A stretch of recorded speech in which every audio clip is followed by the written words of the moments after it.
Hello, we will move on to problem solving session 3. This will be module 31 of the course on application of spectroscopic methods in molecular structure determination. We will continue to use the data from infrared spectroscopy, mass spectrometry, proton and carbon-13 NMR spectroscopy for solving simple organic structures. This is problem number 6. The first 5 problems were in module 29 and 30. So we start with problem number 6 in this particular module. Surprisingly, the molecular formula information is not given in this problem. In other words, we have to deduce this information possibly from the mass spectroscopy data. So this is an example of a simple problem where the molecule is a fairly simple molecule. Molecular formula is not known. We are going to deduce even the molecular formula from the spectroscopic data that we have. So instead of starting with the IR spectrum, which we normally do for problem solving, let us start with the mass spectrum in this particular problem. This is a mass spectrum of this compound. The one that you need to immediately identify this particular pattern, which is a triplet pattern with the mass unit, 2 mass unit difference of 249, 251 and 253. And this should immediately tell you that there are 2 bromine atoms present in this molecule. Only presence of 2 bromine atoms will give you a 1:2:1 triplet of this type in the molecular ion region. First of all, we have to assume that this is the molecular ion of this compound, because that information is also not given. Although it says M plus here, we cannot be very sure unless the M plus is mentioned here. We cannot be sure the highest ion weight peak is the molecular ion peak. The triplet-like peak with 2 mass unit difference definitely confirms the presence of 2 bromines. In addition to that, if you look at the molecular weight, they are odd mass, 249, 251 and 253. So the odd molecular weight seem to tell that the odd number of nitrogen must be present in this compound. And in addition to that, you also look at the molecular fragmentation. The molecule fragments by losing 2 bromines to give one sequentially, one after the other. It loses 2 bromines to give 91 as the molecular the fragment peak here. In other words, 249 minus 79 minus 79, which is a loss of 2 bromine units, correspond to 91. In other words, 253 also can be taken. If you take 253, it will be loss of 81 isotope of bromine, another 81 isotope of bromine corresponding to 91. So the 91 peak seems to be indicating that the fragmentation is by loss of the bromine. So we conclude from the mass spectrum that there are 2 bromine atoms and 1 or odd number of nitrogen atom present in this particular system. Now, having thought about the presence of nitrogen from the mass spectrum, one has to look at the infrared spectrum carefully to rule out or confirm the presence of the NH stretching frequency to check for primary or secondary amines that may be present in this particular system. Straight away you see the NH stretching frequency. There is a nice doublet that is seen here, which confirms the presence of an NH2 functional group in this particular case. Also, there is a fairly intense peak around 1600 inverse centimeter, which corresponds to the carbon-carbon unsaturation stretching frequency, carbon double bond carbon stretching frequency. Possibly because of the aromatic C double bond C, one can have this kind of a stretching frequency in this particular spectrum. So now we have to check for the presence of NH2 in the proton NMR. The proton NMR characteristic peak corresponding to NH2 will be a D2O exchangeable peak. This is the proton NMR spectrum of this compound. The region between 3 and 8 alone is shown because all the signals are seen only in this particular region. You can straight away see a broad signal around 4.6 or so, and it says very clearly that it is a D2O exchangeable proton. So this 2 hydrogen intercity integration would correspond to an NH2 kind of a group. So the NH2 is confirmed by the presence of this broad peak, which is a D2O exchangeable group in the proton NMR spectrum also. The signal at 7.4 is looking like a doublet, and that is the same integration as this integration, NH2 integration. So this would correspond to 2 hydrogen intensity. So the number of hydrogens that we have, 2 hydrogens here, 2 hydrogens here, 4 hydrogen, and then 1 hydrogen in this particular region, which will be half of this integration. So there are 5 hydrogens present in this molecule, of which 3 of them are aromatic hydrogen and 2 of them of NH2 hydrogen. So far we have identified 2 bromines, NH2 hydrogen and 3 aromatic hydrogen. So totally 3 aromatic hydrogen means this is probably a tri-substituted derivative. We already have 3 substituents, 2 bromines and an amino group would be a substituent on the aromatic ring.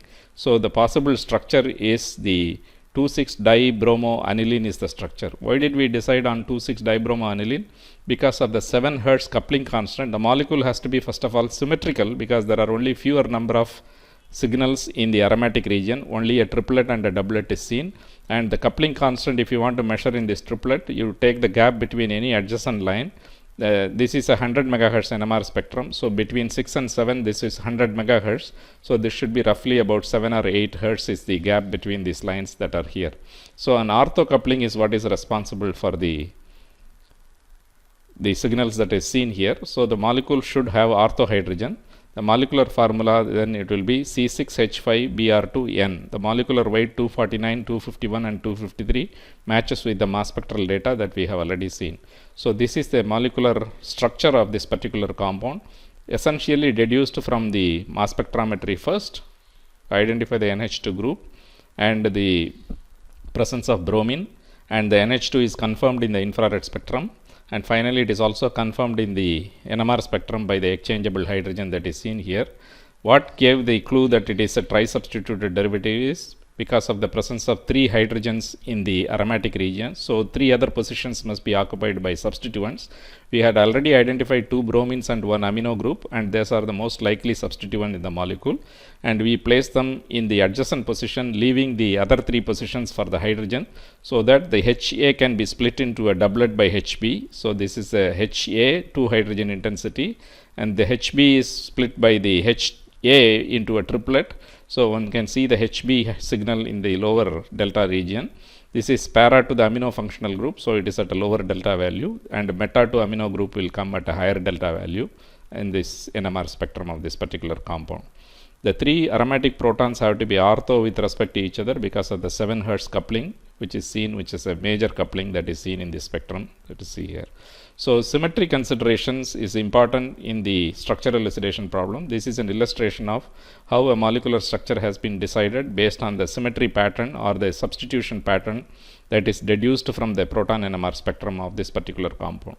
The fact that you have a doublet and a triplet seem to indicate that you should have 3 adjacent hydrogens ortho to one another in a symmetrical environment such that HB would be a triplet and HA will be a doublet as is seen in the NMR spectrum.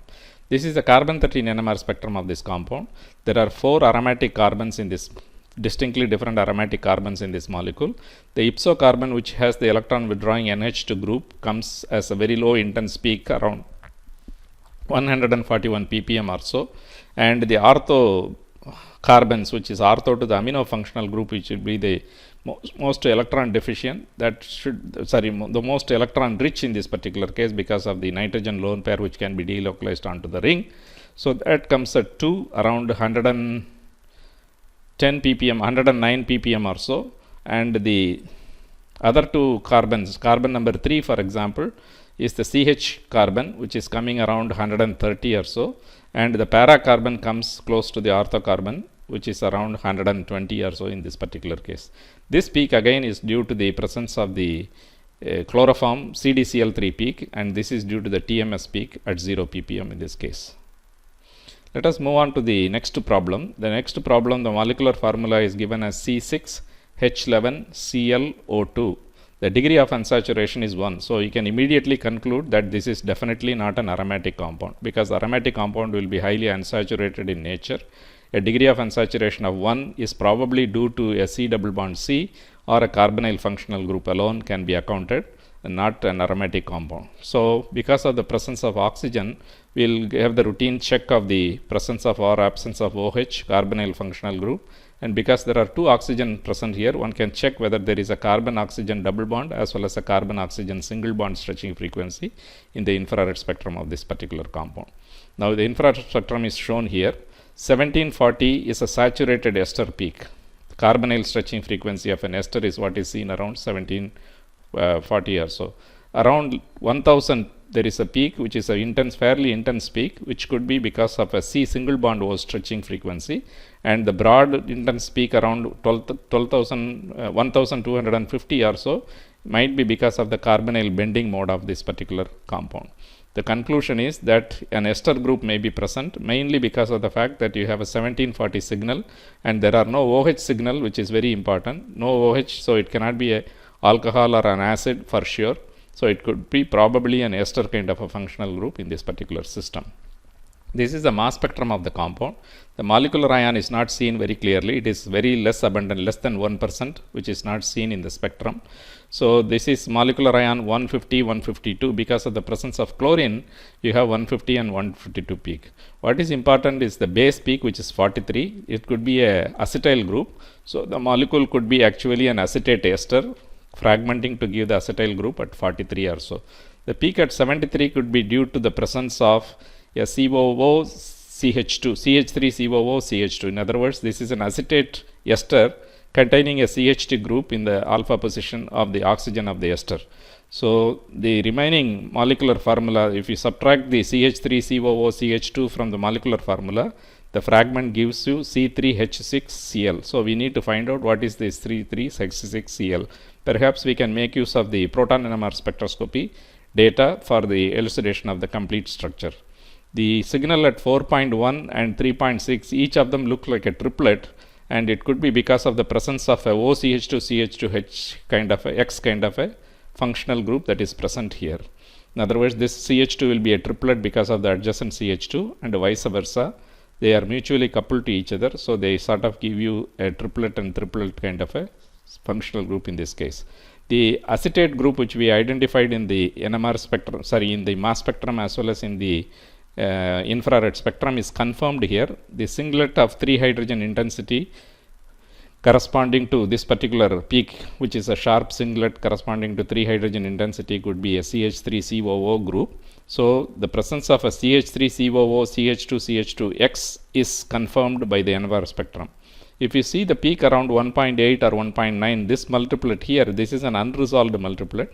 It corresponds to 4 hydrogen intensity. So if you start looking at the CH2 here, which is a 2 hydrogen intensity and 2 hydrogen intensity, this would correspond to a 4 hydrogen intensity. In other words, the low chemical shift value tells us that these 2 CH2s are connected to 2 carbons at either end, and this CH2 is connected definitely to an oxygen because of the 4.1 delta value, and this CH2 is connected to some electronegative group, maybe chlorine, maybe an electronegative group. So OCH2, CH2CH2, CH2Cl is the group that we have identified from the NMR spectrum. This corresponds to OCH2, and this one corresponds to CH2Cl, and in between two you have 2 CH2s, which is a second order kind of a multiplet, is what is seen in the region of 1.9 ppm.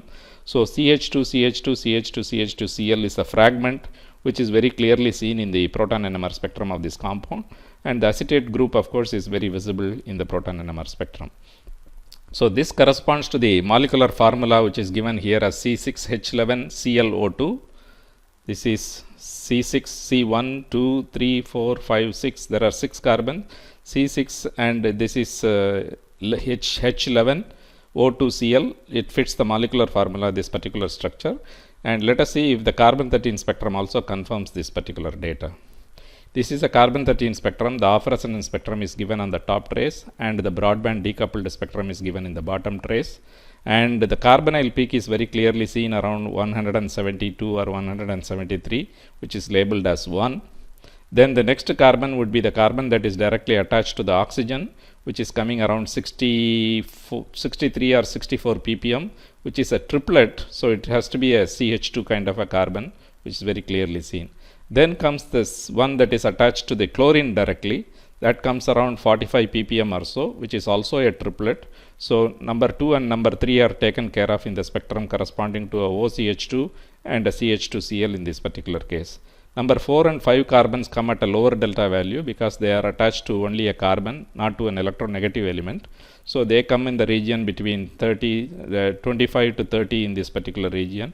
Finally, carbon number 6, which is a terminal CH3, comes around 20 ppm, which is a quartet. These triplets are not very well resolved triplets. Nevertheless, they correspond to carbon number 4 and 5. This quartet is very clearly seen for the CH3 in the off resonance spectrum. So carbon labeled 6 is the carbon which corresponds to the CH3 of this particular functional group. Let us move on to the next problem. The molecular formula is given here as C9H10O2. The degree of unsaturation from this molecular formula is 6. It is possibly an aromatic compound because of a large degree of unsaturation that is present here. Because of the presence of oxygen, let us once again check the presence or absence of the OH and the carbonyl functional group in the infrared spectrum of this particular compound. This is the infrared spectrum of this compound. The carbonyl peak is very clearly seen at 1670. 1670 is corresponding to an alpha beta unsaturated or a conjugated carbonyl functional group, and 1600 peak, which is this particular peak here, corresponds to C double bond C, possibly because of an aromatic unit that may be present here. Now peak at 1000 and 1150 could be corresponding to a CO single bond stretching frequency. The molecule has two oxygen units, so it could be one carbonyl and another oxygen may be present as a C single bond O in this particular case. And the peak at 2900 to 2850 corresponds to the sp3 and sp2 type of CH stretching frequency, which is fairly intense in this region of 2800 or so. The mass spectrum of the compound is seen here. The molecular ion peak comes at m by z value 150, and 15 mass unit, which is the loss of a methyl group corresponding to 135, is seen here very clearly. And from 135, if you lose a carbon monoxide molecule 28 mass unit, you get 107, and from 107 you get the fragmentation peak, which corresponds to 77 in this particular case. So because of the presence, the loss of a methyl followed by a carbonyl, one can conclude that the molecule may be containing a acetyl kind of a group in this particular instance. In this particular case, an aryl COCH3 might be present in this case.